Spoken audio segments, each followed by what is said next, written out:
Welcome to Duo Chat with Brittany and Cynthia, where we talk about drama shows like Dawson's Creek, One Tree Hill, and more. Hi everyone, I'm Brittany. And I'm Cynthia. And today we're talking about Season 2, Episode 2, titled Truth Doesn't Make a Noise, air date September 28th, 2004, and the synopsis is: With the assistance of Peyton and Brooke, Lucas throws Nathan and Haley a wedding reception. Although Haley's parents support Nathan and Haley's marriage, Deb has a difficult time accepting it. Meanwhile, Dan's recent heart attack causes him to try and mend his relationships with Deb and Lucas. So it starts out with Lucas lying on the ground at the river court. Mm-hmm. And Nathan shows up. Yeah. I do love their brother scenes. Yeah, and he was narrating again too, so pick that up again for the show. So, and then we did see a quick scene of Dan being in the hospital and Deb listening to the doctor explain his condition about the whole Phoenix effect and that they can grow remorseful and sometimes even joyous. And time will tell if it's permanent, and he tells Deb to keep Dan calm for his health. And then back to Lucas on the concrete, Nathan walks up to him and asks if he's ready to answer 3 questions. And the first question was, what did he do to his hair? So I will say, it doesn't make any sense when, for a lot of shows, when they come back, they're coming back to a new school year or whatever. So it makes sense that at the beginning of the season, they cut their hair, color it, whatever. But it doesn't make any sense for this one because they're going off of the previous episode. Mm-hmm. So for everybody to have different hairstyles and stuff, it just doesn't make any sense because again, it's not a new school year. You know what I mean? Mm-hmm. I'm just saying all the changes and stuff doesn't make any sense. I get for them, it was a new year, but it's not a new year for the show. So I feel like they should have maybe, you know how they always talk about, actors always talk about how they can't color the hair or cut it or this and that. Mm-hmm. Well, how come they let them do whatever they wanted here? Do you know what I mean? They should have been picky at least here. Because season 3, they could have cut everything. Because that's the beginning of the new school year. I'm just saying for season 2, doesn't make any sense. Right. But anyway, yes. But I will say, I do like his haircut. And then he asks Lucas asks Nathan why if him and Haley are still married. Nathan says, yeah, Haley hasn't thrown him out yet. And then Nathan says, question number 2, why did he come back? And Lucas says that it was the right thing to do. How'd you like how he asked how Dan is?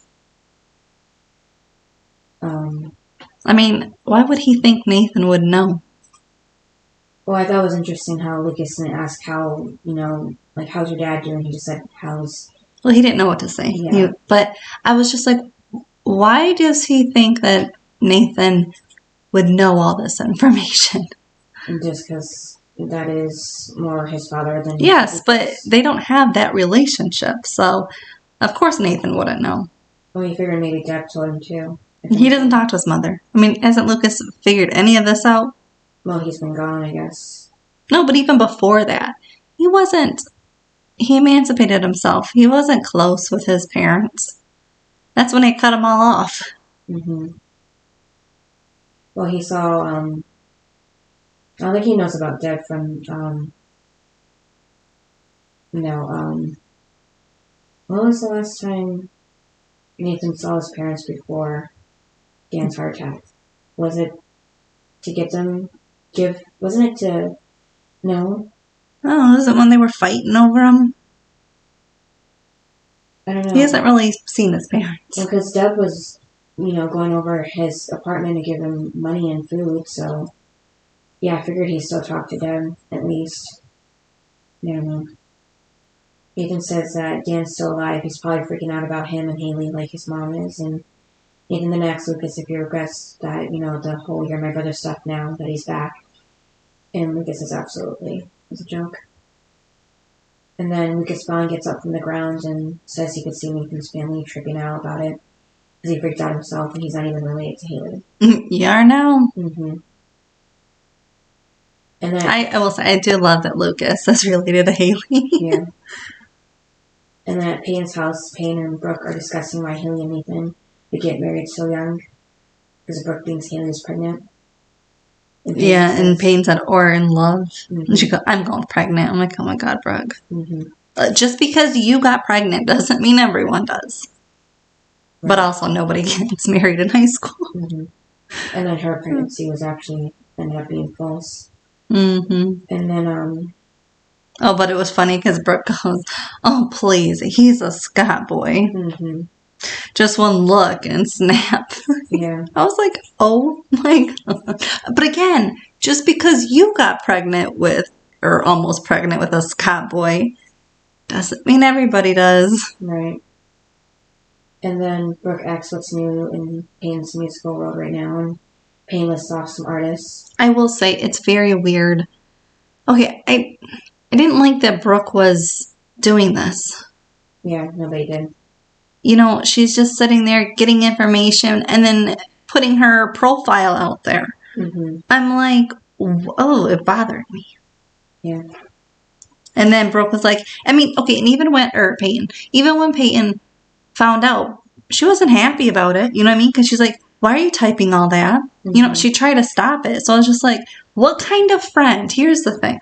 What kind of friend does that? Putting it out there. If your friend says don't, you need to respect that. That's just horrible. Well, she did even, later in the episode was bad. This was just, the start of it. Right. Yeah, and apparently the website is called blessedfactor.com. As if the name alone won't attract creepy guys who only want sex. That's the thing is, Peyton's underage. Mm-hmm. Is there even a website for dating for underage? No, there shouldn't be. That's what's ridiculous is you're putting her out there for old men to see her. That's just gross. Again, what kind of friend is that? Mm-hmm. Not a good one. Yeah. Peyton should really ditch her as a friend. Mm-hmm. Yeah, because she posts her profile before Peyton can even stalk her. Yeah, that's what I mean. Oops. And I'm like, Brooke. Mm-hmm. I would have made the girl leave. Yeah. And then I wouldn't talk to her again. Mm-hmm. Would you? No. She just invaded your privacy. Right. Okay, and I know people can say, well, Peyton does her webcam. But that's her giving her own permission. She's literally telling someone, don't do this. Mm-hmm. And they're doing it. Yeah. So it's one thing for you to do it, but don't do it to others. Right. Yeah, so Peyton reminds Brooke that she's not chasing guys right now.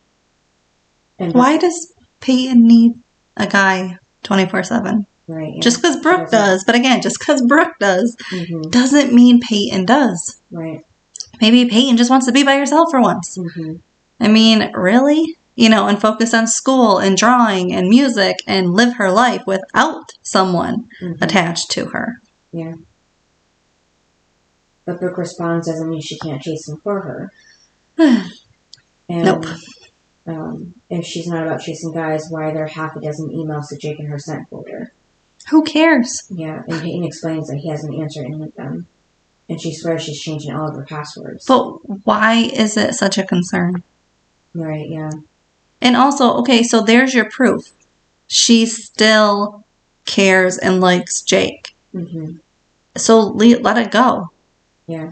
She's not going to move on until she's ready to move on. You can't force her to. Mm-hmm. So you just have to let it go, Brooke. That's what I did not like about this episode. Mm-hmm. And then Payne says, ever since he who cannot be named, she feels like she has to shake things up and not guys, just of life important stuff. And Brooke says guys are important. And apparently they're going to see Lucas. Yeah. And then okay, where did Lucas come up with this? like this place. Yeah, I don't know. You know what I mean? Mm-hmm. And again, he's underage. Mm-hmm. Well, I would think Karen was the one that actually got the place for him. Yeah. I don't know. It's just kind of weird, like all of a sudden. Mm-hmm. But at least, I would say, at least we know that later on Brooke thinks differently about guys being important. And then, so they meet him there. It doesn't really have a name. Nope. They just call it warehouse. Later on we know it's called Trick. Well, that's because they name it Trick. Yeah. But it was funny because he was like, oh, the bar right here and some lights, and they're just like so confused. Mm-hmm. And then finally he admitted that he wants to throw Nathan and Haley a party. Yeah. He said because everyone's like weirded out that they got married, and it's like, and why wouldn't they be? Mm-hmm. Like they're 16, 17, I don't know how old these people are. Why don't they ever tell us how old they are? So it's like, of course people are going to freak out. 2003 was not the age of 16-year-olds to get married. Mm-hmm. You know what I mean? So times have changed, and of course people are going to freak out. Mm-hmm. It's kind of stupid if you don't. Right. And so, yeah. But yeah, of course he wants Brooke to be the party planner and Peyton to bring the music. Mm-hmm. Which I will say, in the group, at least everybody kind of has their own role. Yeah. You know what I mean? Mm-hmm. It's not like we have to find somebody outside of the group to get these things. Mm-hmm. Yeah, and he mentions about the three of them being friends. How'd you like that? Well, yeah, because he mentions the letter, and Peyton starts fake coughing. Yeah, but what did you think of him bringing up them being friends? Yeah, no, just can't do that part. And when they start to walk away, Lucas says that he meant what he said in the letter. Now that he's back, it's a little embarrassing. And yeah, of course, Peyton and Brooke are acting like they did read it when they didn't. And too bad we as the viewers couldn't see what he said, so we would have an idea of why he would be embarrassed. Because we'll never know what it says. Yeah. So, I hope he said that he was sorry for what he did to both of them. I really do want to know. Because he's, I don't know, he's making it like a big deal. So it's like, what did you say? Right, exactly. Yeah, so I would hope that he said he was sorry because he betrayed both of them in, different ways. And at least he does want to start anew because just a couple episodes he was ready to leave them behind in Tree Hill. And now he's back and facing them and facing what he done, so at least there's that. And I think he's trying to forget what happened. Yeah. But if I were Brooke or Payne, I don't think I would be so forgiving, even if maybe I even read their letter, I don't know. But, Brooke was very forgiving with Peyton. Mm-hmm. Yeah, I'm just like, Lucas. And now she's being forgiving with Lucas. I'm just like, huh? Yeah. I mean, who does that? Right. Like, who's just so easily to forgive? Mm-hmm. It's not like a minor thing. So I was like, all right, Brooke, yeah, let's just move on. Mm-hmm. Whatever. I feel like that bites her back later on. And then, so they're both in to do the party. And, because Brooke's like any excuse for a party. And, so he is ready to get started. And, Brooke quietly executing like a fake cough. Like that was the best thing she could come up with. And then back in the hospital, Dan all of a sudden has like an uplifting mood, and he's very funny. Yeah, he's like talking about the clear blue sky, and Deb says, yeah, it's a nice day, and Dan says, oh, they're all nice. And Deb... Oh my God, but what did you think though when he said, to bring the divorce papers by, I should sign them? Right, because I guess he forgot like the last 5 seconds before he fell on the floor. It's like you remember that you didn't sign the paper. Right. But I'm like, isn't it just so funny in this episode? He's just so like in la la land. Mm-hmm. I'm like, you're really going to sign the divorce papers? Right. Okay. Like, you of all people? Especially given what happened. Mm-hmm. You know what I mean? Like, we all know Dan Scott. He has an agenda. Yeah. I'm like, you're not going to sign them. Yeah, because he says they never know what will happen to him, and Deb says nothing's going to happen. He said already has. Yeah, you slept with somebody. My brother. Mm-hmm. So, Lucas and Haley are texting back and forth about the party. Yeah, nobody texts like that either. That was Weird, yeah. Mm-hmm. Well, and you have to remember too, back then, you had to pay for like every letter. Character. Yeah, so. And then you have limited characters. Yep. Yeah, so that was back then. Mm-hmm.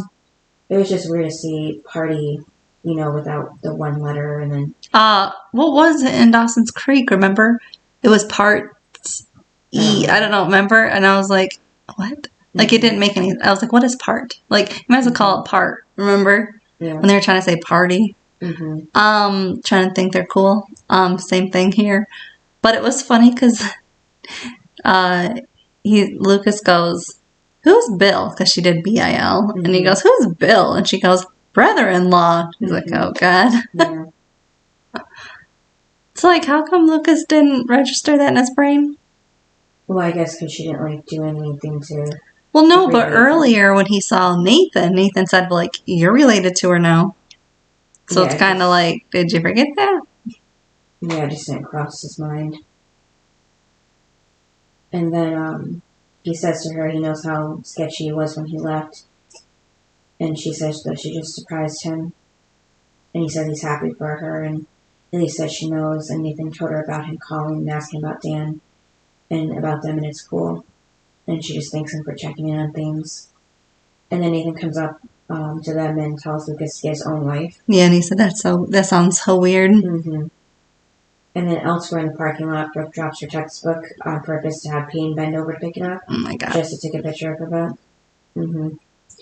And then Lucas, Haley, and Nathan all walk up to them, and probably this is the first time we probably all saw 5 of them together since in a the while. whole road trip thing. No, the cheerleading thing. They were kind of all in the same environment, at least. Yeah, they just weren't getting along very well. Yeah, but at least they were in the same place. Mm-hmm. So this was another, or probably the next time. Mm-hmm. And then Brooke says it's our very own Britney Spears and whoever she married this week. Which is funny, but I think it was a cheap jab, at Britney, because back then she had only married one guy back then, Kevin Federline, right? I don't remember right, at least. Oh. I think that was around the same time. Girl, I was 10. That she was referencing. Well, I just saw him in magazines and everything.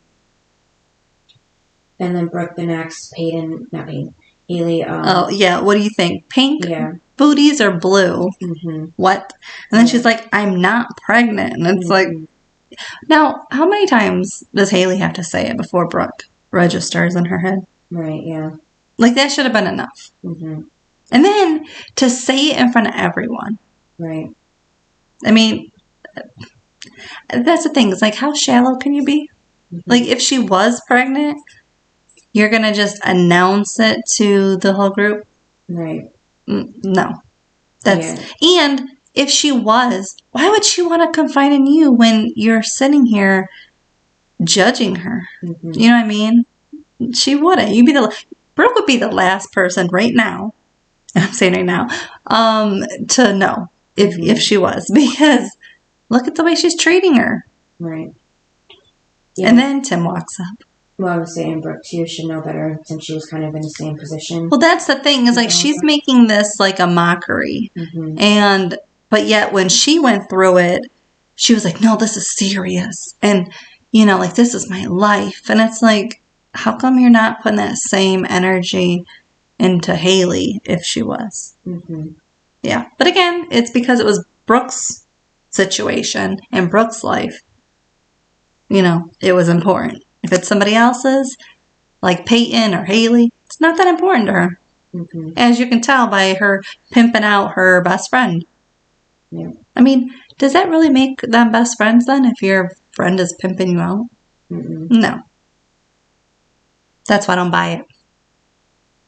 But then, Tim walks up. Yeah, well, she said that her secret is safe with her about being pregnant. But then but Tim goes, what's this lame ass joke about you guys getting married? Mm-hmm. And then, wasn't it Brooke that called him dim? Mm-hmm. And then Haley's preggers, really? Mm-hmm. Again, why? Yeah. And then I thought it was funny how Tim had pushed Brooke out of the way, just like she had pushed him out of the way at the party. So it's like a little callback to that. Yeah, but so Brooke said that to Tim, and when she just said that her secret was safe with her, so not really. Mm-hmm. That's the thing. And again, Brooke has, I think, the biggest mouth. Mm-hmm. So why would anybody tell you anything? This is why I don't even know why Peyton would tell you anything. Mm-hmm. Because you're just going to spread it. Right. It's so annoying. Yeah, the only thing she did well was not telling Nikki where Jake was. But. And I'm surprised she did that. Mm-hmm. Yeah, so, Tim's still not believing it, and he's like, yeah, and Lucas moved away. Yeah, you guys got to do better than that. Really? Yeah. Yeah, to get over one on the Tim, but it really doesn't take much to do that. And then the next scene, we see Haley going over to Deb's house with flowers for Dan. This is for Mr. Scott. Mm-hmm. And then it was so funny because, because Haley goes, I don't know what to call him. Mm-hmm. Deb was like, you can take it to him yourself. And I'm like, mm-hmm.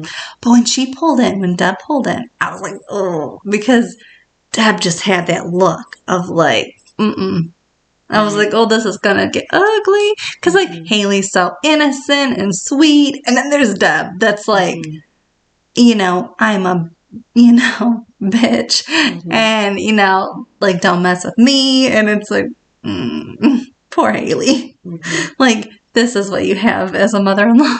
Right. But I will say, okay, like, I don't like the way Deb's treating Haley.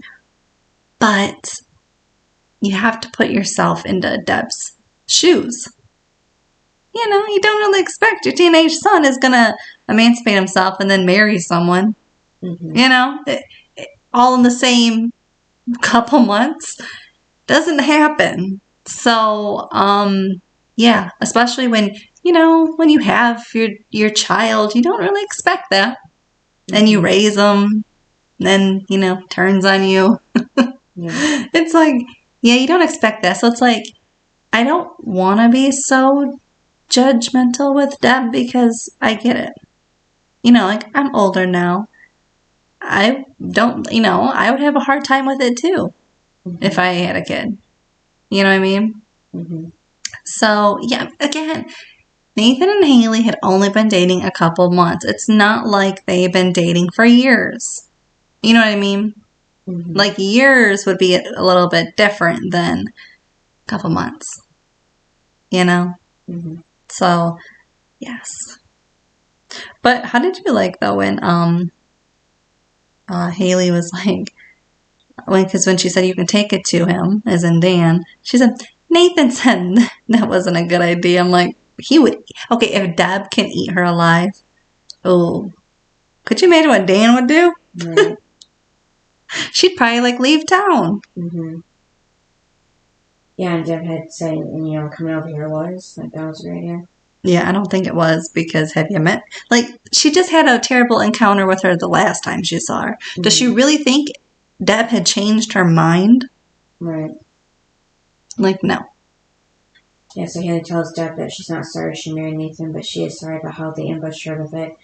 And she knows she's dealing with a lot right now, and then brings up Lucas throwing a party for them, and that she loves it. You're having a party? Mm-hmm. While Nathan's father nearly dies? I'm like, oh my God. Right. She just said that Lucas was throwing it, so it wasn't her idea. Well, I'm guessing she's saying you and Nathan should have said no. Mm-hmm. But I mean, it's not their choice. Mm-hmm. Or their money. Yeah. And Deb had said that even if Dan was fine, she would not give her the blessing for destroying her son's life or her own. Yeah, you can trust me on that. I'm like, oh.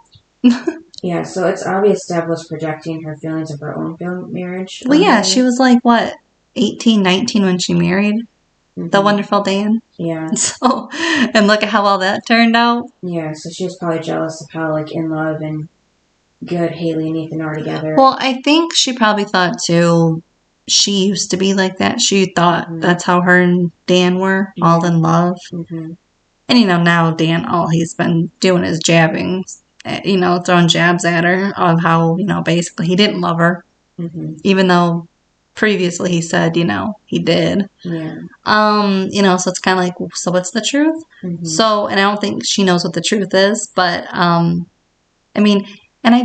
I get what she's saying too, basically, you're young, but I don't think you can really tell a young person now. Like, they just have to, if this is a mistake, you just have to let them make the mistake. Right. So for her to say, basically, look at how well it turned out for me, sort of thing, it's like, but she just has to go through it herself if it's real or not. Mm-hmm. Yeah, and Deb probably wishes she had a love like that with Dan still, or another man even. And then back at Payne's house. Well, I'm probably that affair she had. Yeah. She was probably hoping then that was, going to be the one. Mm-hmm. And then back at Payne's house, when Brooke walks in and calls her home and goes straight to Payne's computer, she says Payne's score on the site was a 7.6 out of 10 this morning. Stupid. Yeah, when she brings up the profile, Payne sees Brooke posted that pic of her butt when she was picking up Brooke's.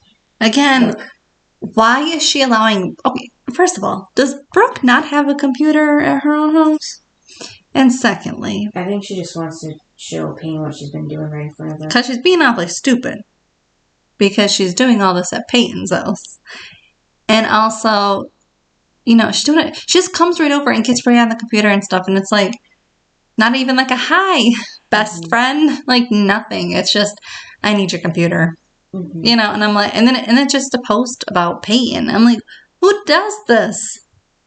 But she was like, hey ho, when she walked in. Yeah, but it wasn't.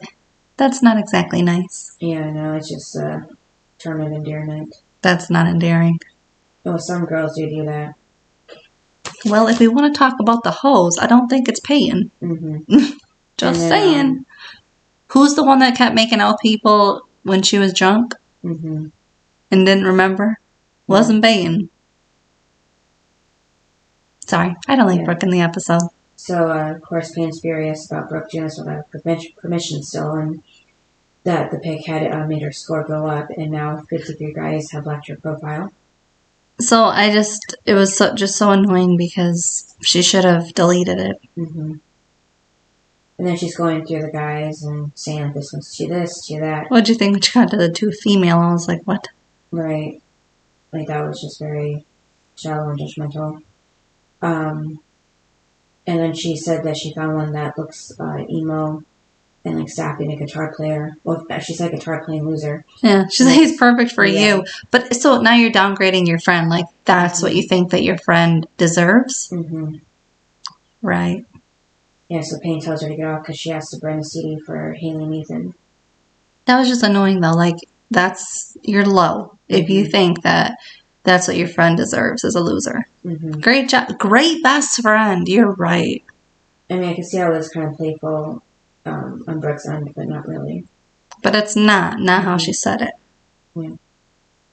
And then after Payne sits down her computer, Brooke asks, what does she think their pal Lucas wrote in that letter? And Payne said it didn't matter when he was gone. Why should it matter now? It shouldn't, because they burned it. They didn't want to read it. Mm-hmm. Or keep it to read it a month or two later. Yeah, and they can't undo that, so. Nope. This is why you shouldn't burn things. Mm-hmm. And then at the river court where Lucas meets Skills there, Skills tells Lucas he can shave his head all he wants, but he still isn't as pretty as him. And then Lucas says he realized back in Charleston that nobody knows him there, or about Dan and his mom, all the things he regrets. It's been erased, gone. It felt good knowing that whoever he decided to be from that day forward. Yeah, but once people start asking, mm-hmm. then it's all going to come out. Mm-hmm. You know what I mean? And if Karen visits, it's going to be like, well, who's this? Mm-hmm. Why aren't you living with her? Like, it's only a matter of time before your truth comes out. Mm-hmm. So it doesn't, you can't just like go and act like then you're not being yourself. Right. You know what I mean? Mm-hmm. Sorry, your truth will come and follow you. Mm-hmm. And then the phone rang, and Lucas says, for him to see if he can get the guys to help him out later to Skills. And before he leaves, Scales tells him that he's got to let it flow like him. Lucas says he's been trying. And then Nathan ends up visiting Deb at her house. She's surprised but happy to see him. Now, I'm surprised Nathan didn't storm in. That's what I was like waiting for. Mm-hmm. But he doesn't. He walks and says, Haley, tell me what you said to her. Mm-hmm. Oh my God, and we're married now. All right. Mm-hmm. Yeah, so her and Dan can flip out all they want, but it's done. Nobody cares what they think. And Deb says she only wants what's best for him, and Nathan says that's how. So, and how about her and his dad get off. I thought it was funny because, then of course it's brought up that Dan doesn't know. Mm-hmm. And he was like, you haven't told him? And she's like, you're an adult. Well, you tell him. And I agree. If Nathan thinks he's like this grown man who, isn't bothered by things and can tell people off, then go tell your dad. The scariest person alive. Mm-hmm. You know what I mean? It's like, go ahead. Right. Like, why should I tell him when you're clearly capable of it? Mm-hmm. You know what I mean? Yeah, but I didn't like how Deb said that the news would probably kill him, and the guilt from that will stay with him a lot longer than Haley ever will. Yeah, I didn't like that. Mm-hmm. But, I do agree that the shock would kill him. That I agreed with. Yeah. Because, honestly, it probably would have. Mm-hmm. And then Haley's back in her bedroom at her parents' house, crying on the bed. Again, if you're so mature to get married, then why are we watching you crying? Like, I didn't care for the scene because it doesn't make her look good. You know what I mean? Mm-hmm. Like, she's so good and older and mature to get married. Mm-hmm. Then why aren't you at home? Yeah. Just bothered me. Like, you can't run back to your mommy and daddy. Mm-hmm. If you wanted that, like her mom said, you should just move back in. Mm-hmm. It was just with everything that Deb had told her, it just kind of hit her. I know, but Haley claims she's mature in order to get married. Mm-hmm. Well, you clearly didn't think things through, did you? Mm-hmm. Yeah, so her parents are about what's like having in-laws and everything. And the way to deal with it is, there's only one way to deal with them. And Jim says, screw them and actually have sex with them. That makes Haley laugh. And Lydia explains that what he's really trying to say is if she's going to, like you said, come home crying, she better just... That's what I'm saying. I just don't, it's really annoying. Mm-hmm. And, so she reminds Haley that she wanted this and it's time to grow up. Yep. And then Haley had been holding that teddy bear, and her mom let her know the family dog threw up on it. So, that makes Haley drop the bear. But this was funny, but if it was true, they could have washed the bear, but even, like, they didn't, like, wouldn't Haley be able to tell from the smell if the dog actually threw up on it or not? Mm-hmm. But yeah, and then at Karen's house, she's looking at a book about taking college classes. And she has multiple copies of these on the kitchen table. And then throws the copy she was looking at away with other ones that look similar to the ones from the colleges. And then Keith ends up dropping by. He said he meant to call her, but think with Dan, And then says Lucas had left his iPod in his truck. And Karen says she's sorry that Keith came back, and she was relieved that Lucas is home, though. And that's him, too. And Keith says he's not sure how long he's going to stay, and then tells her he'll just see her and leaves. And then for the first time in a good minute, we see more than just skills from the report. There's also Mouth and Fergie. They joke about Lucas looking like the Luke that, looking like Luke, but it can't be because he moved away. And they're there to help him move. So I liked how it was the River Court boys helping because, a lot of times they would have the popular kids throw the party and everything. And I like how it wasn't that way. I mean, yeah, Brooke and Peyton helped. Mm-hmm. But I mean, I like this too. Like everybody's a part of it. Mm-hmm. And it's just also too funny that they're doing it for Nathan. Mm-hmm. Like someone they all hated. Yeah. And then... But Lucas said that Haley turned him into a pretty decent guy. Mm-hmm. Yeah, because Skills had called him the devil, which I was surprised since Dan's the devil. Yeah, since Lucas and Nathan are getting along now, I didn't think that Skills had that kind of feeling toward him still. The Skills says if he says so, and So, I mean, has Nathan really done anything to Skills that we know of? no, it's just what he's done to Lucas is what made Skills not like him. And then later at Trick, things are coming along for the party. Payne is making art on the chalkboard, and just then Brooke walks in with a bundle of what looks like pink and blue condom balloons. And Brooke says driving a convertible with them was not smart. And she says if Haley's And why is she driving a convertible? What happened to her car? Oh, I thought her car wasn't a convertible. Oh, yeah. It comes down, doesn't it? Yeah.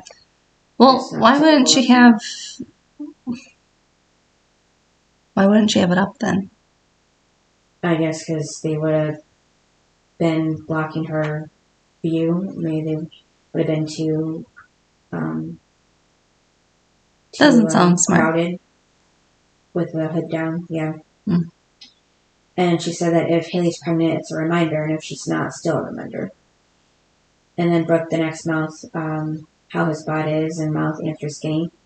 And Brooke introduces Lucas. Lucas introduces them to Fergie and Skills. Right, but wouldn't she have already known them when they were dating? Because she did go to the river court that one time. So she would have met them there, you know? Mm-hmm. And then of course she already knows Mouth from the auction and everything, if anything. And then too, when they went to go visit Lucas at the hospital, like they should have ran into each other then too, you know? Mm-hmm.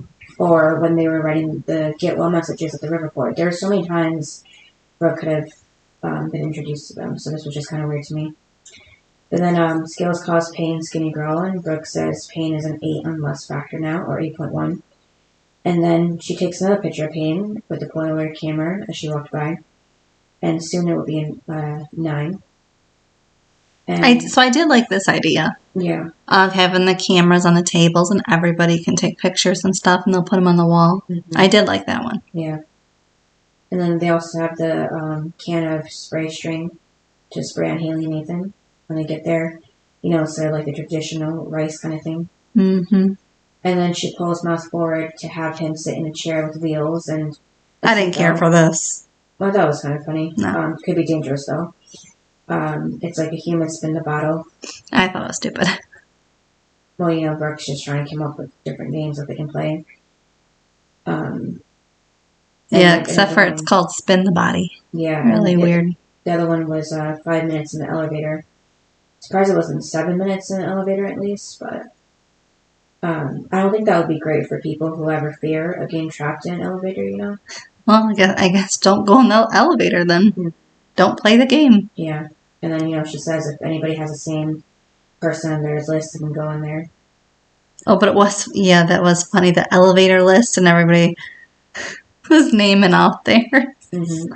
Because usually it's hall pass, so it did take them a second to realize what she was talking about.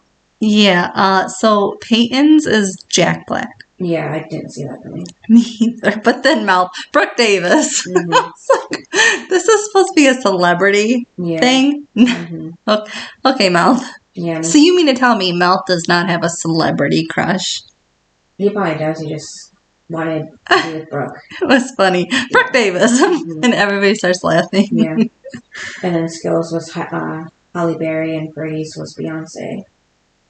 And then Brooke spins Mouth again. He points at everyone saying no to the guys, of course, and yes to the girls. Mm-hmm. And then back at the hospital, Nathan goes to visit Dan. And Dan tells Nathan he's sorry about the playoffs. It's all on him. And Nathan says it's It's weird that Dan is apologizing. Yeah. Well, I mean, he really... I don't know what kind of pills he's on or what's in that IV or whatever. Mm-hmm. But the fact that, you know, Dan doesn't apologize. So the fact that he is... I mean, do you think he's really acting like he is this person, like this changed person? Like it's an act or what? Because it's just kind of weird.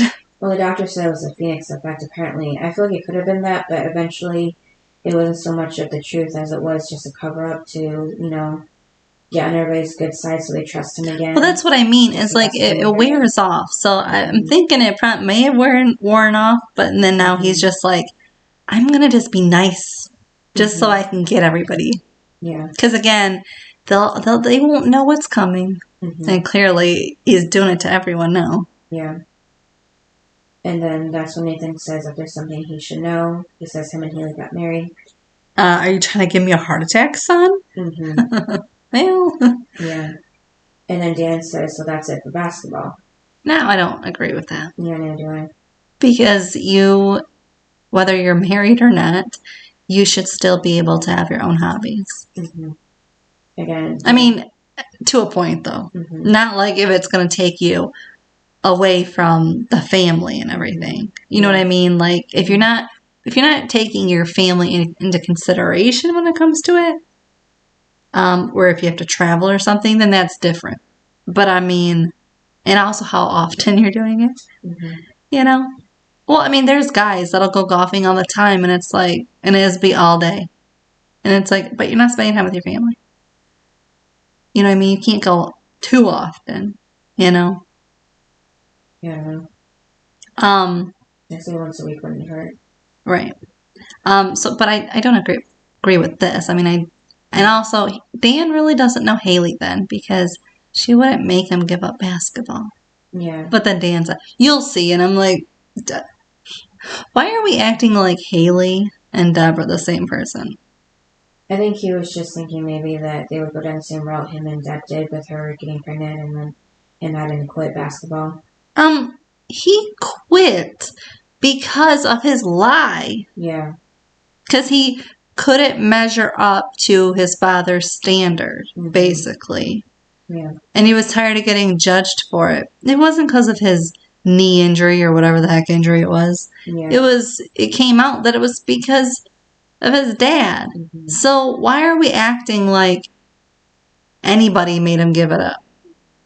That's just stupid to me. Like, let's tell the truth. And also, Nathan was there. Why didn't he have that comeback of, no, it was your father that made you quit. It wasn't an injury, and it wasn't mom, and it wasn't, sure as hell wasn't me. Yeah. You know what I mean? Like, I feel like that would have been better, because we're just always brushing off that Dan had an injury, which is a lie. I mean, he did, but he also came back from it. Right. Yeah, so Nathan says that it's not a mistake. They're both happy, and it's a good thing. I mean, they're happy for now. I mean, you can't be happy 24/7. Yeah, so Dan said that he was talking about his mistakes too, and sooner or later they all choose a path. By the way, have you ever noticed Dan always throws in, like, it always comes back about being about him? It's like, we're just about Nathan, and now we're talking about you? Then before Nathan leaves, Dan asked Nathan to ask Lucas to drop by. Do you think that was like a shade to him? Like, whatever, you now disown me, whatever, you emancipated yourself, you're married. Go bring me my other child. Yeah, kind of. Like a dig, like, because he said, you know, like your brother and stuff. Like, now he's acknowledging that Lucas is his son and he's Nathan's brother, which the whole season 1 he didn't do. Right. So it's like, I do think it's a dig. I don't think it's him being nice. I do think it is a dig at Nathan. Like, you know what? You don't want to be around this? Yeah. Bring me your brother. That's what I think. What do you think? Yeah, so I said it kind of was, yeah. Or do you think it's just him being a sweet, sweet person in the hospital? Yeah, it could be both.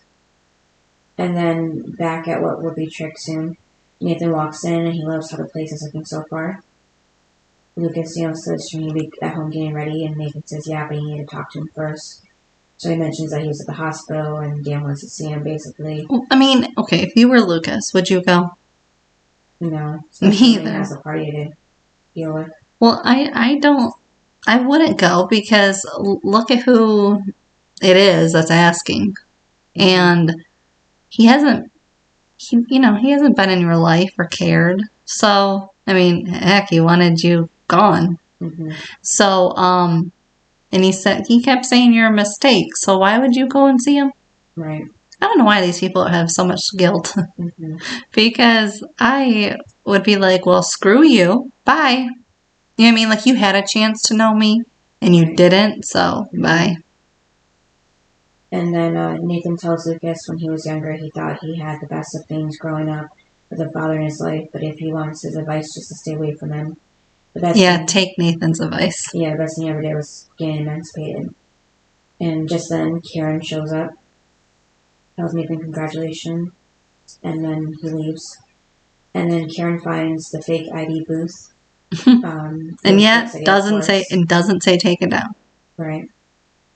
Yeah, and Lucas says for a $20 donation to Nathan and Haley, people get a fake ID, which is really cheap. But then again, it's a little cardboard cutout, so of course that makes sense for the price there. But I think Karen just sees it more as a fun thing, like it's not like a real legit thing, like the teenagers would think.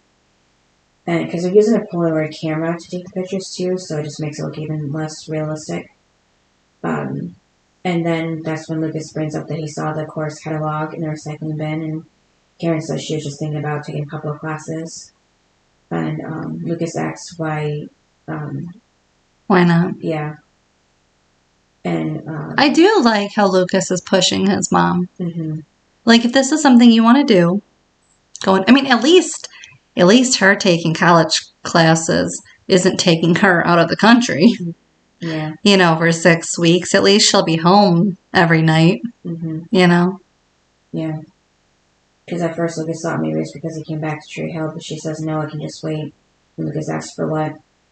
Well, that's the thing is, okay, so you do it in 2 years. Mm-hmm. You could be done with it. Yeah. By then. Mm-hmm. And then he mentions Nathan told him that Dan wants to see him, and Karen asks why she didn't tell him. But it's not like he kept this from her. He just found out. Yeah, he just told him. So well, why didn't you tell me? He just did. Yeah. As soon as he found out. She was the first person he saw. Mm-hmm. So like he said, she was acting like this was already going on for days or something. That's what I would have said was, you were the first person Nathan just told me. Mm-hmm. Yeah. So Karen asks if he's going to go. Lucas says he doesn't know, and then asks Karen what does she think, and she says it's a tough call where Dan's concerned. Then she says she's going to tell Lucas a dirty little secret about parenting. They don't have a roadmap anywhere, not any more than he does, and the only advice she can give him is whatever he decides with Dan. But be careful. And then Lucas gives her fake ID and says she's a kid again, and she looks at it and says, second thought, yeah. And then... I mean, let's be honest. Do you want to be a teenager all over again? No. Me either. Mm-hmm. So I'm sure that's what she was thinking was, going through all this again? I don't think so. Mm-hmm. I'll stay an adult. Yeah. And then Whitey is finally back in his office, and Keith drops by. They're happy to see each other. Oh, Whitey. Mm-hmm. Trying to give Keith advice. Yeah. Oh, my God. But I did like how Keith was worried and concerned about Whitey. Mm-hmm. You know, like, I went to go visit, and you weren't there. Right. And your health is important and stuff. Mm-hmm. But then Whitey, he's always got to, give his advice to Keith. And that's when he said, oh, so you stopped at the hospital. Mm-hmm. I'm guessing you didn't stop and see your brother. Right. Yeah, so Keith has said that they both know Dan is a world-class jerk, but he's still his brother, or Whitey says that. And then says, I mean, I'm sorry, but if my sibling hated me that much, I wouldn't go and visit them. Mm-hmm. I'm sorry. Just because you're siblings does not mean you can treat somebody like crap. And it doesn't mean that they need to be there for you and go see you. Because, forgive them. Right. It's like, that means nothing. Mm-hmm. You know what I mean? How you treat someone is everything. So, no, just because you're siblings or aunts and uncles or whoever, it doesn't give you the right that all of a sudden something happens and you're all going to be forgiven and show up. I don't think so. Right. You know what I mean? Mm-hmm. I mean, a lot of times, that's when they don't see you, if you die. They don't go to your funeral. What? Yeah. No, I'm saying in my own family. Oh. Bye-bye. Mm-hmm. I won't be attending. Right. And then Whitey had added that when he gets to be his age and facing something like surgery, and the most important thing in his life becomes his life and the person you were when you lived it. So, like I said, I forgot about this plotline because they dropped it after this point. Like, he says he's gonna have surgery again, but then he never does. Like, his eyesight is cleared up. Yeah. He can see now. Because it before it was like cancer, and now it's just nothing apparently. So. Well, yeah, I thought he was having eye surgery. Yeah, and then that's when they found out that it was a tumor that was messing up his vision. So wouldn't he have to have brain surgery? Yeah, so that's why I said it just kind of dropped after that. Well, I mean, that is pretty scary. And, I mean, Whitey, though, I mean, the fact that he's kind of pressuring Keith a little bit, though, of like, doesn't matter what's happened. Right. Yeah, it has. Yeah. I'm sorry, it'll always matter what happened. I don't care what people say. Yeah. It does. In my mind, it does. In my mind, there's a cutoff of family.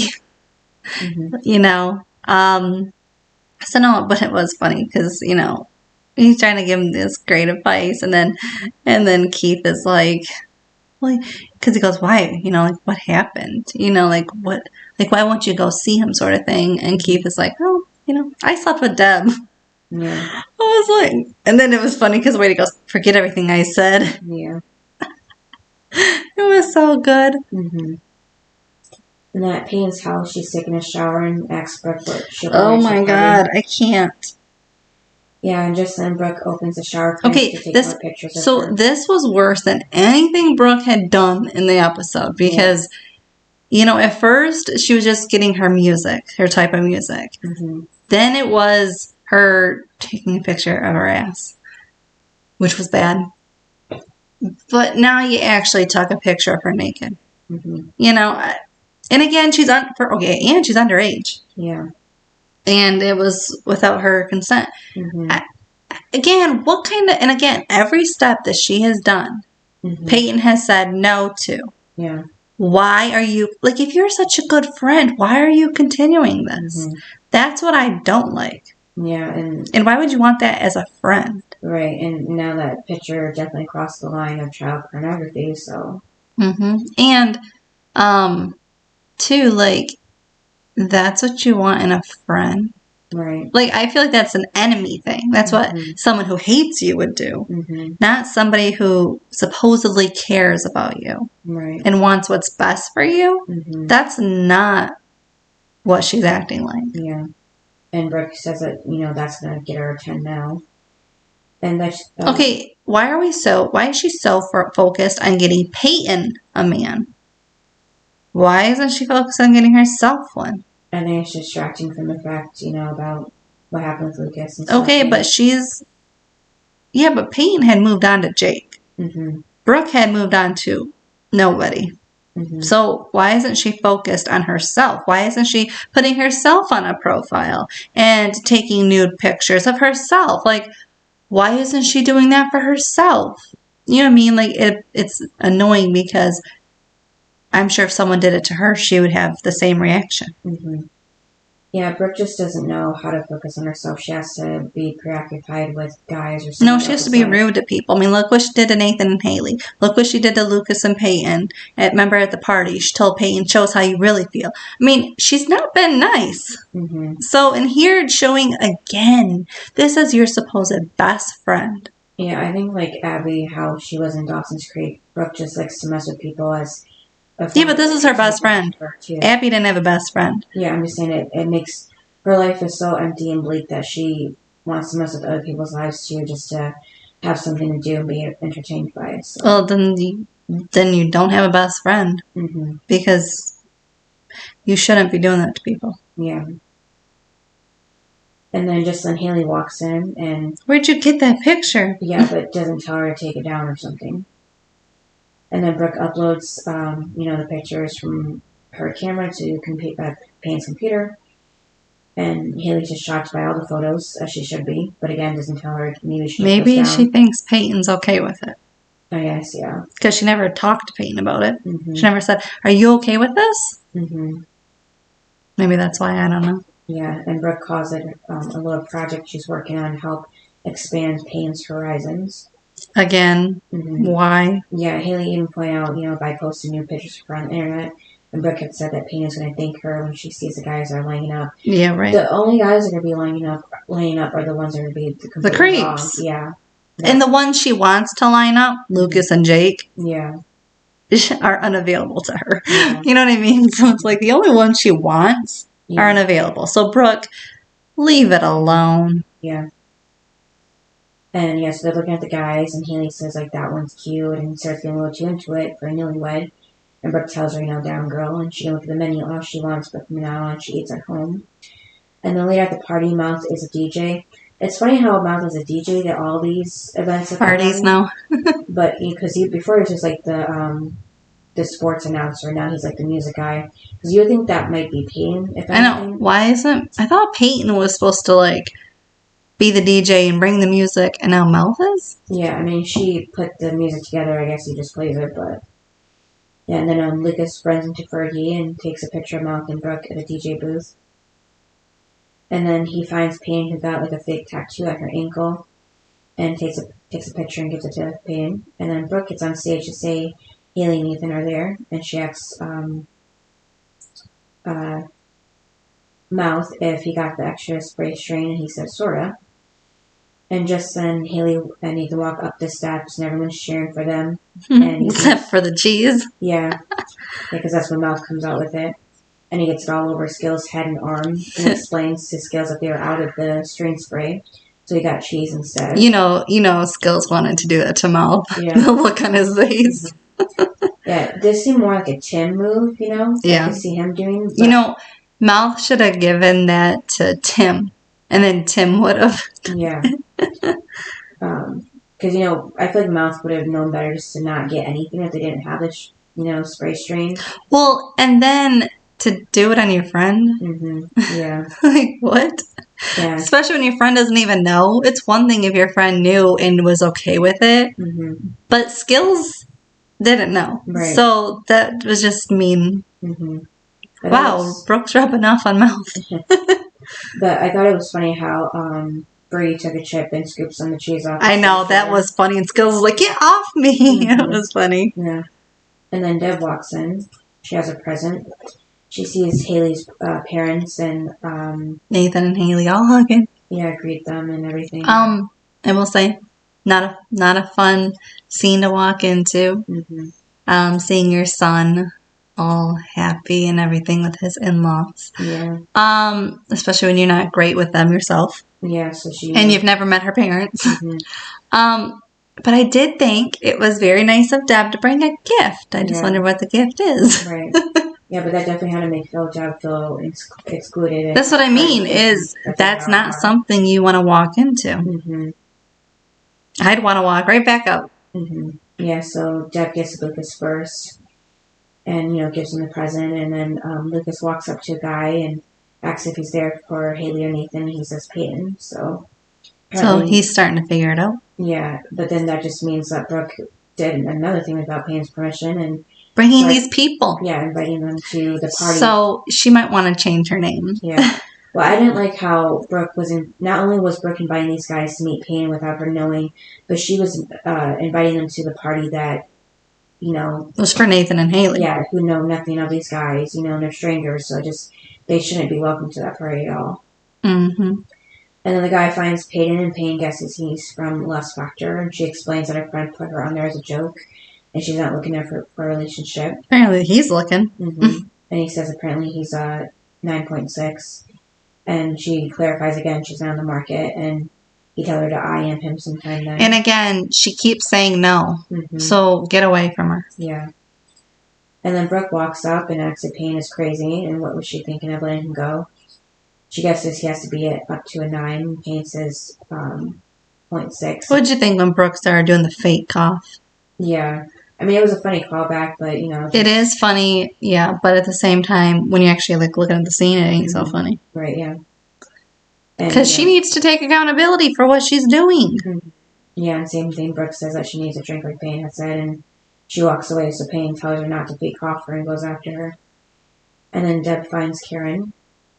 Deb didn't expect the party to be this wild as her and Karen watch a couple grind against each other on the dance floor. And then Lydia and Jim also dance across the dance floor. Yeah, I was going to say, because Deb's like, I'm going to save the dancing for the kids. And then you see Lydia and Jim, and you're like, okay. Yeah, and Lydia waves them.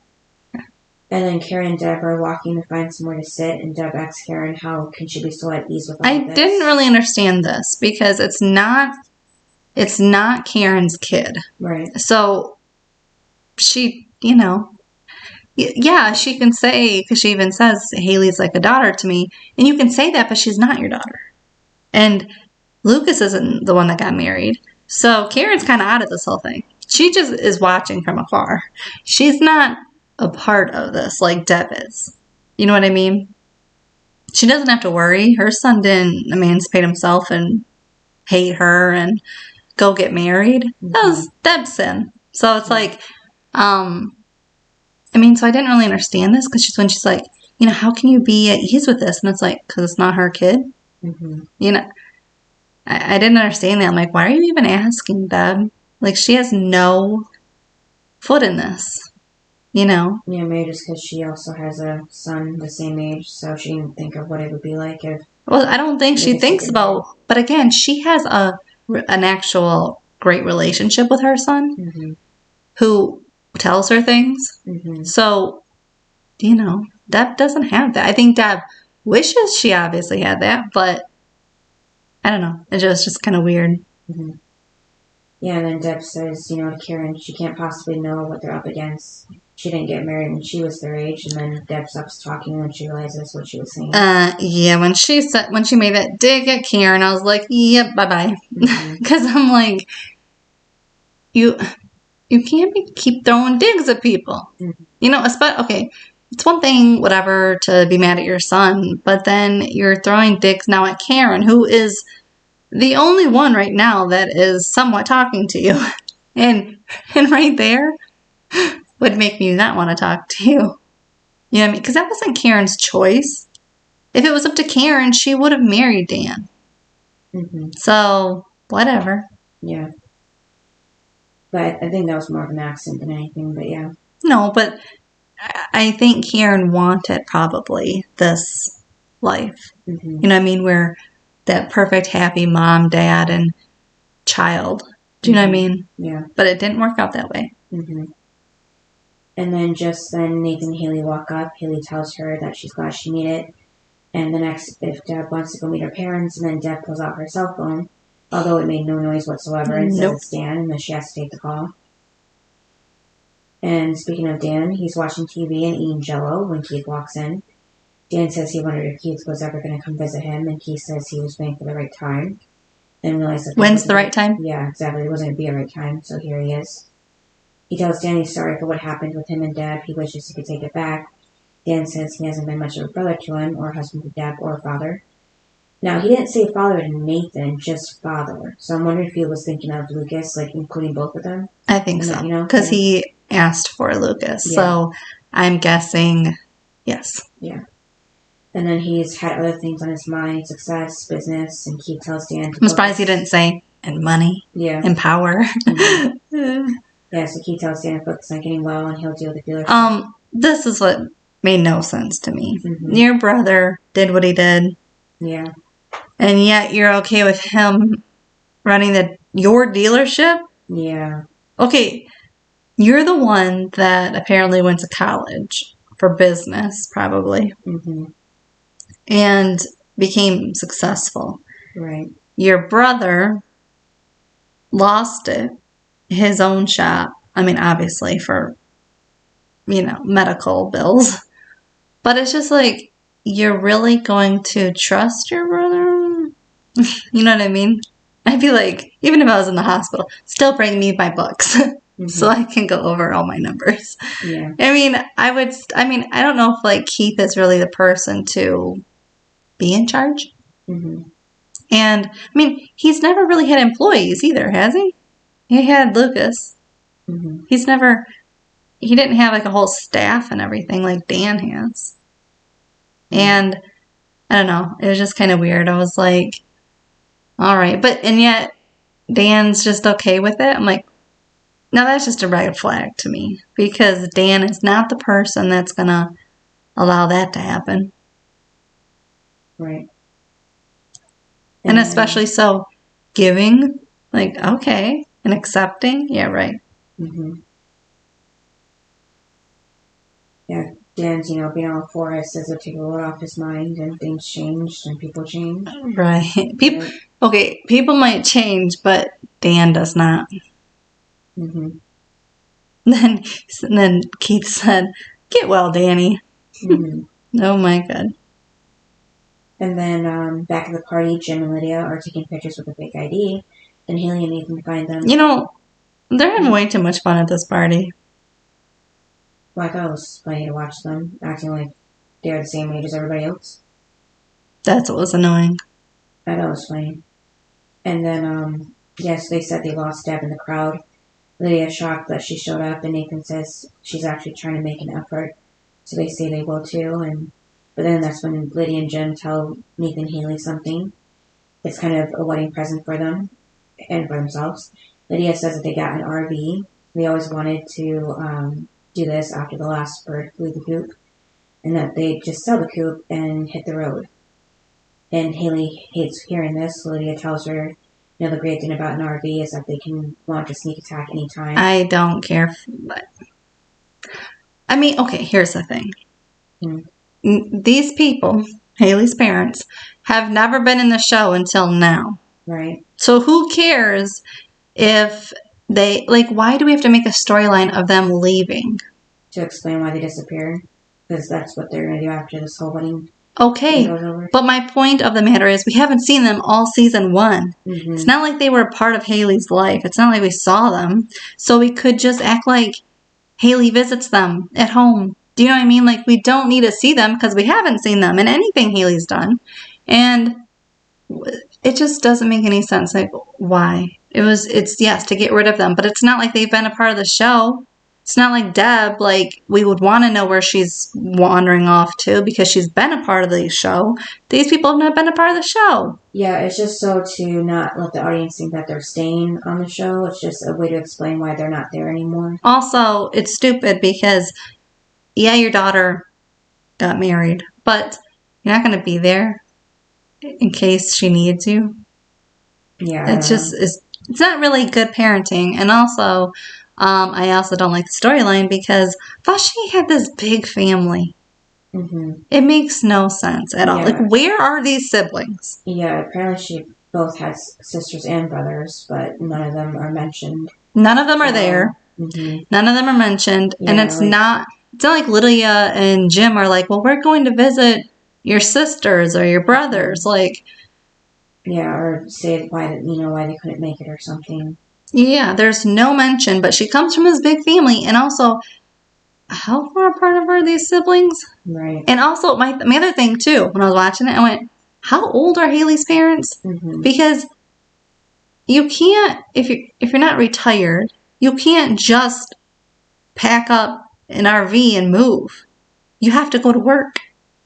I mean, now today you can do that because there are more jobs that are remote. But yeah, back then that wouldn't been so easy unless they did retire or retire early somehow. I don't know. They don't explain what they do for a living, so that doesn't really help. But so it threw me off. I'm like, what do these people do for a living? Because you can't just pack up and leave when you're not retired. Right.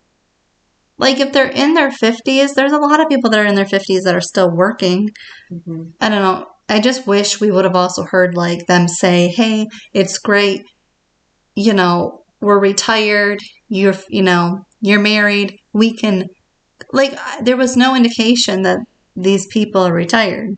Mm-hmm. It was just, well, we're leaving. And it's like, but how? Mm-hmm. It didn't make any sense to me. Yeah, like I said, to me, it's just an easy way to explain why they're leaving.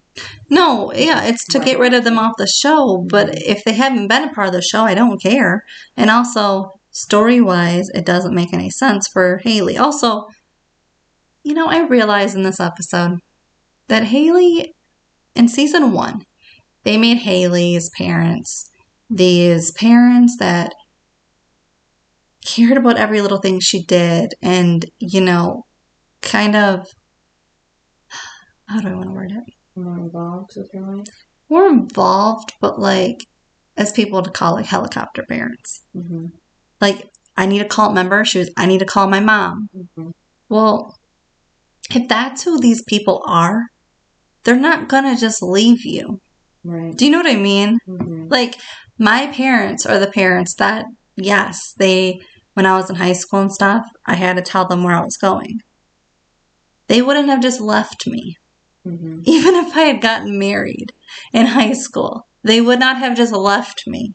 Mm-hmm. So it doesn't make any sense that these people who were so involved and needed to know everything about Haley, that they're going to just leave her.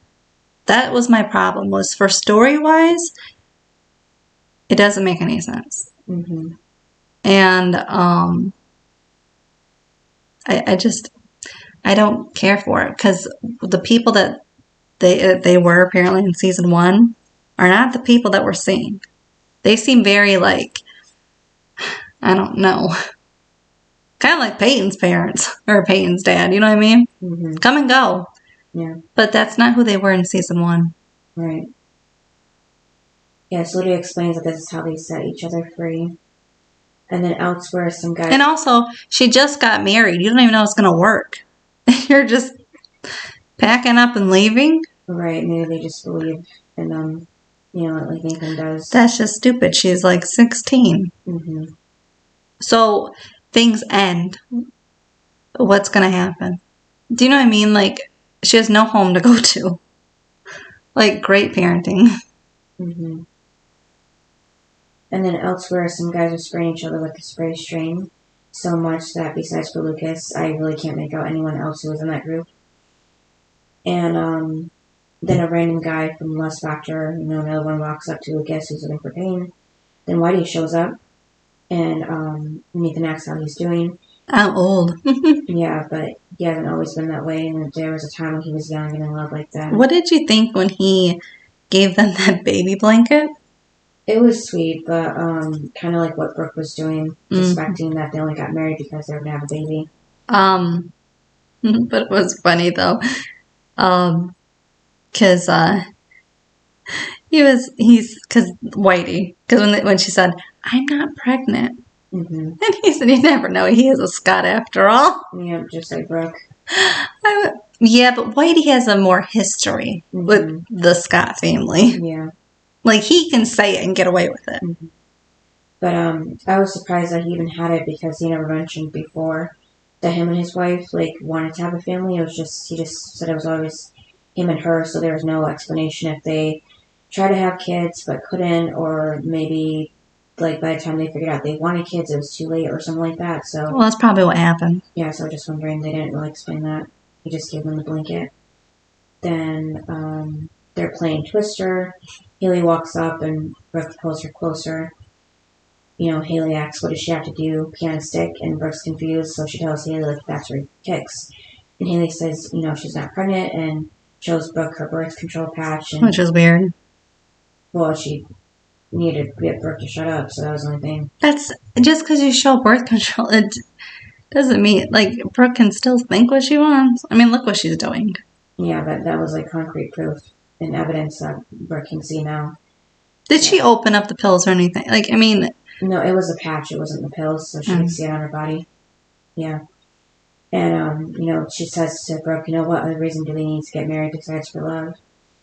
And then Skills finds Lucas and tells him he did good by throwing this party, and that he's been, thinking about Charleston, how Lucas could have been this new person, but he remembers the person he used to be, and why not just be him again? He's surrounded by so many people he loves, now he has to make himself one of those people. So that was nice for Skills to tell Lucas. And I like how the writers are still trying to keep their friendship together, because he could have easily kind of been pushed to the side after season 1, since Lucas is more in the circle of everybody else that... Well, I like how they're actually involving Skills, because we didn't really see much of him in season 1. Mm-hmm. He was just sort of in the background, but now we're actually hearing him and seeing him, and it's fun. Yeah. And then Keith shows up, and Lucas asks where he's been hiding, and Keith says he had some things to take care of. Then says to Lucas he knows how much Charleston meant to him, but it looks like they're going to be... By the way, I did think it was funny that Keith is there. I mean, he doesn't really know Nathan. Mm-hmm. But he knows Haley. Eh. And, so he says he's taking over the dealership until Dan gets better, so that they're going to be in Tree Hill for a while. Lucas says it's probably better to have a fresh start with people who actually matter in their lives. And then Lucas walks over to Peyton and Brooke, who are at the picture board. He tells them that they throw a rocking party, and Peyton asks him why he's smiling. He says they didn't read the letter, did they? And they Seriously, what is in this letter? Yeah. And they lied and they said they did, but Lucas asks so that they're okay with the PS about the three of them, and they say yeah, and then he says so the threesome with the hot fudge didn't bother them. And Brooke then says she knew they should have read the letter, and Payne says that they thought he left town, so they burned it. And then he goes, burned it. Yeah. It's like, that's what they think of you, Lucas? Mm-hmm.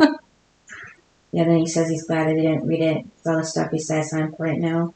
All that matters is that the three of them are going to be okay. And just then someone takes their picture, and we get like a weird Polaroid picture transition. Did you see that? Mm-mm. It was really quick, but it's just totally random and weird. It reminded me of one of those transitions you use to like edit videos or something.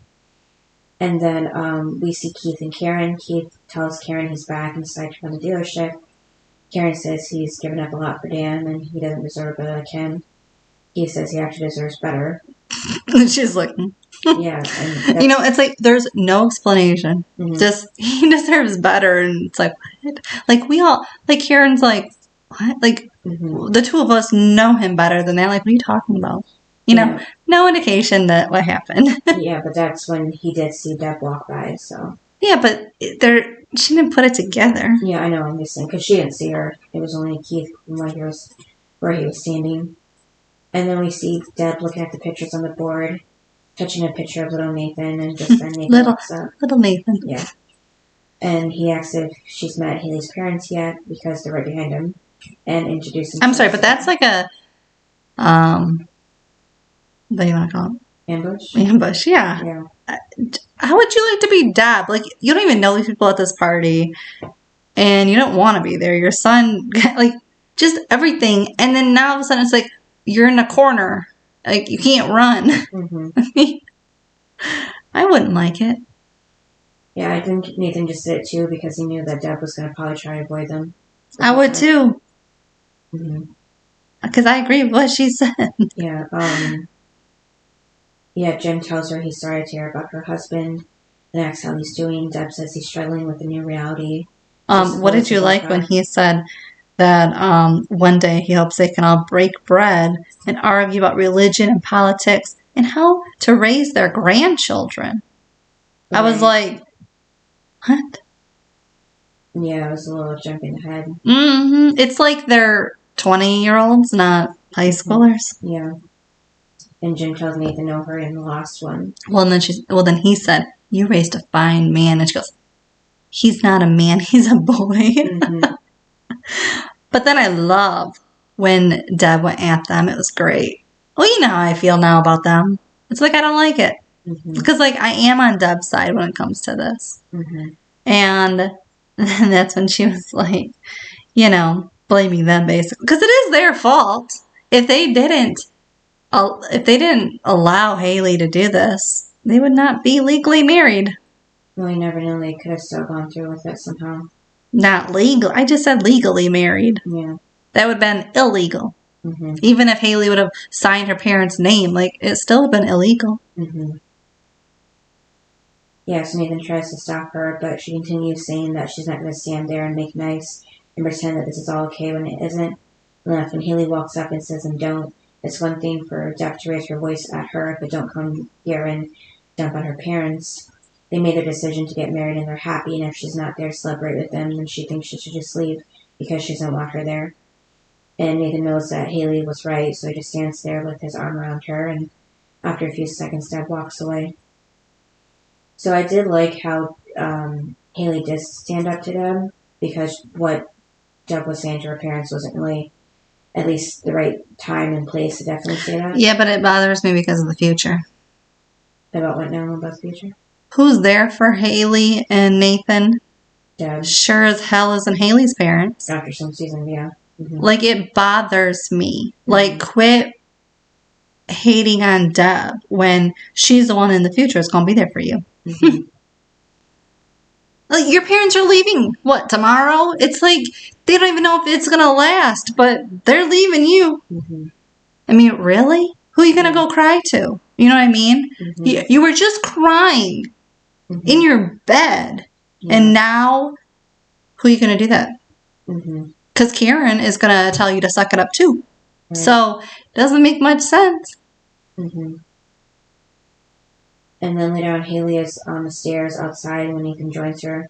He says, nicely played. And Haley says sorry, as if things aren't bad enough with his family. Well, I mean, to be honest, I don't really think Haley could have. I mean, no matter what she said to Deb, it wasn't going to change how they felt, Dan or Deb, about the situation or Haley. You know what I mean? Yeah. It's nothing good or bad she could have said. Yeah, Nathan tells her that she can't make things worse. Yeah. And Haley said it's weird because even with her parents leaving town, she has never felt safe in her life. Nathan says what's weirder is seeing her take his mom's head off like that, and it actually kind of turned him on. And Haley says 5 minutes in the elevator, and he says, how about right there? And then they kiss. And in the next scene, we see Dan looking out the window in his hospital room. Deb walks in and says she forgot how beautiful Nathan's smile was until it's night. And then it was funny because he goes, what happened? And she goes, I bitched out Haley's parents and made things worse. And Dan is just like loving it. Yeah. I think because Dan's like, great, Deb can be my little minion and just do all the things for me. Yeah, so Deb's upset. She says Nathan has a new family now. And Dan actually comforts her and tells her not to worry. He promises to give her We'll get our son back. Yeah, what are you going to do? Yeah, that was like my thought. I'm like, Dan, what are you really going to... I mean, you are powerful, but so that's what's a little scary when you said we'll get our son back, and I'm like, okay. Yeah, but that just shows that he isn't playing nice anymore. No, yeah, exactly. He's got his agenda now. Yeah, he's showing his true colors again. And then back at the party. But I will say, too, after what happened with Keith and Deb, it is nice that Dan and Deb are on the same page. Like, we'll work together and get him back. You know what I mean? That sort of thing of like, they're somewhat of a team, even though, he clearly hates her. And then back at the party, everyone is giving their toast, starting with Haley's parents. Jem said it's no surprise that some people will criticize them and call them unfit parents. And Lydia adds, and normally they would be right. And Jem says, for those who would say that they're too young, if you can drive at 16, go to war at 18, drink at 21, retire at 65, how old do you have to be before your love is real? This brings Haley to tears, and then her mom says this is to her and calls her Haley Bop, and then tells Nathan that she's his headache now. And then Lucas is next. He says he thinks everybody knows that Nathan and him got off to a pretty sketchy start. And he asks Nathan if the mutual hatred sounds about right. Nathan says worse. Lucas says the funny thing that happened is that Haley showed him that you can find the good in anybody if you give them a chance. He says sometimes before disappointment, sometimes before they disappoint you. And that's when the camera's on Brooke. They surprise you. Camera's on Peyton. Then shows Karen and Keith. He goes on to say that you never really get to know them until you listen for what's in their hearts. And that's what Haley did for Nathan, and that's what they should do for them. He says some skeptics out there prepare to be surprised.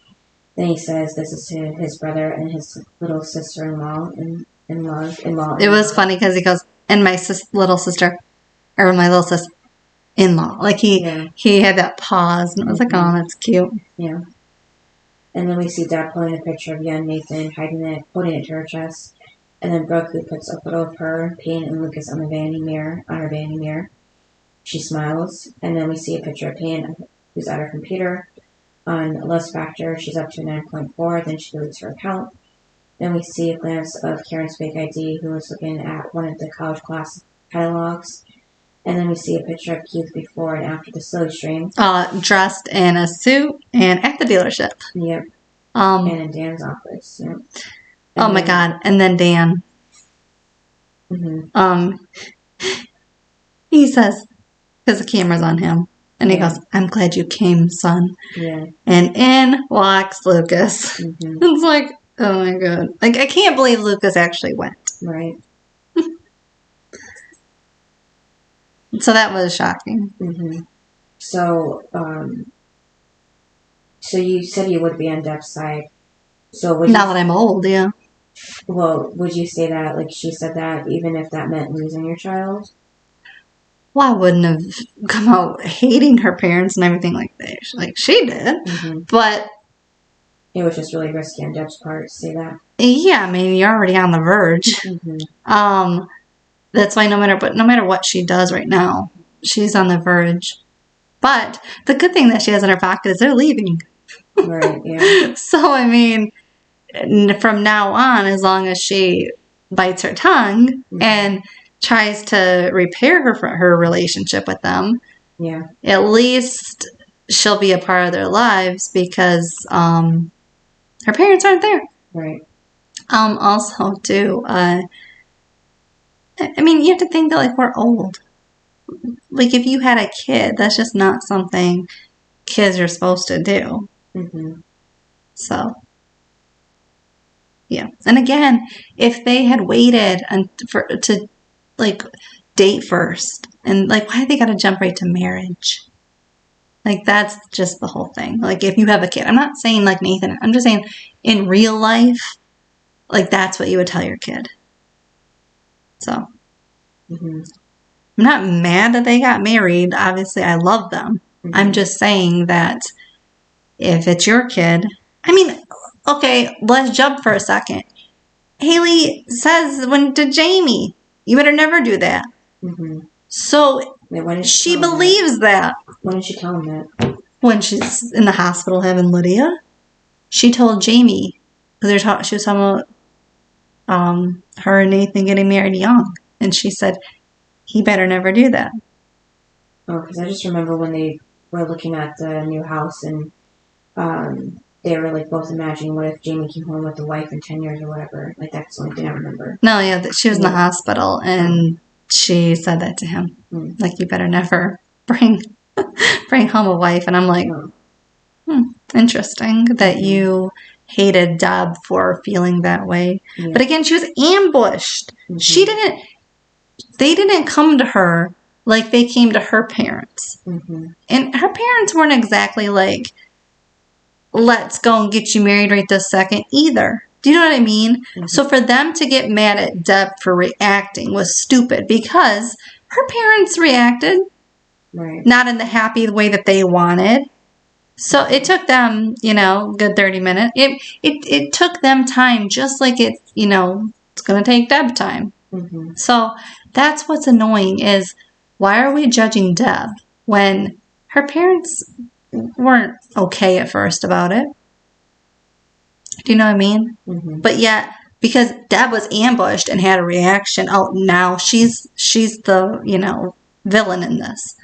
I don't think she is. I think she's reacting like most parents would. Because it's just not what you do when you're a teenager. Especially in 2003 or 4.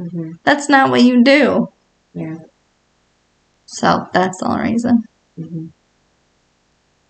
So for me, my high, I enjoyed the party.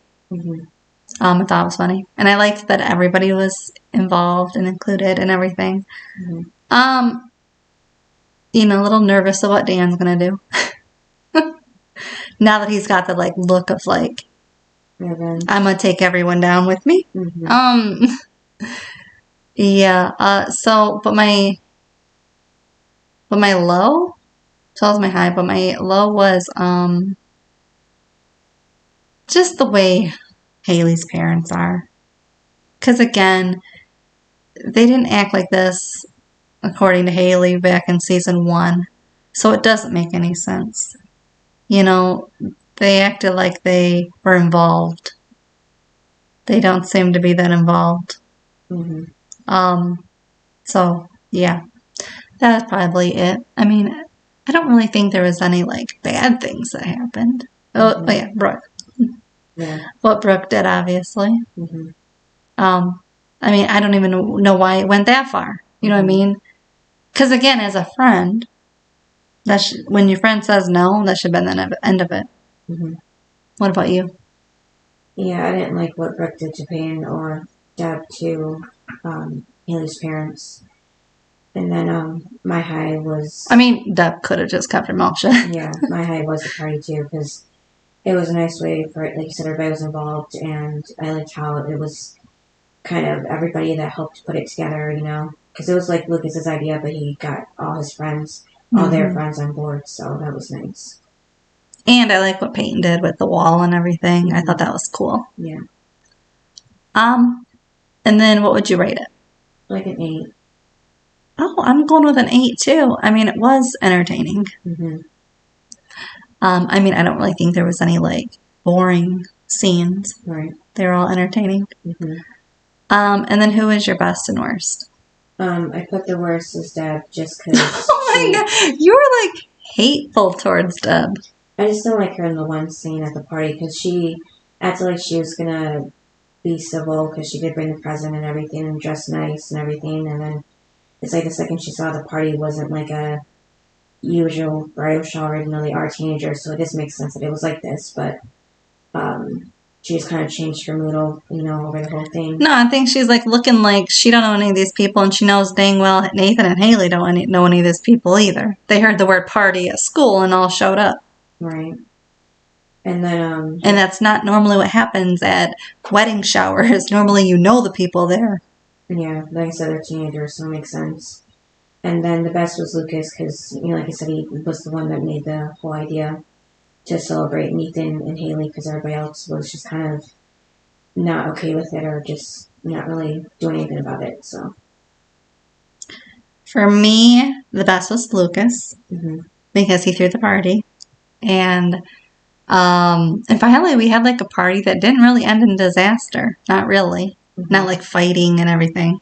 Right. Like the last one. And I like that he got everybody involved and is trying to make amends with Peyton and Brooke and apparently Dan at the very end. And I do love his speech, the toast that he gave. He just wants everybody to be good and happy. Yeah. And I just love that about him. Mm-hmm. And the worst, Brooke, 100%. Yeah. I mean, she went as far as taking nude pictures of her best friend. Mm-hmm. I mean, this is why I don't consider these people friends, at least Brooke and Peyton, because you don't do that to your best friend. If you love this person, I mean, she made digs at her from the beginning by saying, oh, well, this guy's, a loser. He's perfect for you. I mean, she said that, which is a dig. But then, and Peyton had said through the whole process of this whole website thing, no, take it down. And she just ignored it all. Mm-hmm. And then it went as far as taking pictures of her. It's like, and yet you thought that was okay. And then you invited these little losers to the party who could have done things to her. Mm-hmm. Doesn't she remember what happened at that college party? Right. Do you know what I mean? Like, if you are a friend at all, you would want to protect her and not exploit her. Mm-hmm. So that's what I didn't like. That's what you would do to an enemy, not to your best friend. Yeah. So, and again, it's one thing if Peyton would have done this, because that's her choice. Mm-hmm. But for Brooke to do it, that's just, no. That's not what a friend is supposed to do. Mm-hmm. So, yes. And I didn't like the way she was, disregarding Haley. Every time Haley said she wasn't pregnant, Brooke was just, oh, but you are. And it's like, no, if someone keeps telling you they're not, you need to listen to them. Kind of like when somebody says take down their pictures or delete this, you need to do it. Mm-hmm. Not the opposite. So, that I didn't care for that either. She just doesn't really think of others. And she needs to. Right. So, I mean, again, how can people say that Brooke and Peyton are, like, great friends when this is what we have. Right, yeah, no. Yeah. I mean, it's not a friendship I'd want to deal with. Mm-hmm. Now you have to watch your back of what your friend is going to post about you. Yeah. Like, think if they had social media back then. Brooke would have been all over social media about Peyton. Yeah, I think it was maybe seasons 3, 4, or like seasons maybe 3, 4, 5, 6 that were better for their friendship, and not 4? I can't remember 4 specifically. 3? I can't remember. I know about the cheating again. I just can't remember what season it is. No, it was 4. Okay, well then. And then 3, she remember she told, that was when she told Haley what team you want to be on. Nobody wants to be on team Peyton. Yeah, I just can't remember what season that was. And that was in season 3. Right. And that's why it's like they've never like really had a true solid. I mean, season 6 was when they had a true solid season of being friends. Not 5. Well, 5 too, but I didn't care for 5. But yeah, I don't know. Brooke needs some growing up to do, I think. Mm-hmm. And also, I have a question though. Mm-hmm. Where in the world did they get all this money for everything? Brooke's parents, probably. Something. Because I'm just like, someone has money that they can just buy all this stuff. Yeah, I guess Lucas got the money for the place, but everything else was Brooke. All right, and then what's the next episode? Episode 3, Near Wild Heaven. Interesting. Mm-hmm. All right, thanks for listening. Yep, and we'll see you next time. Bye. Bye.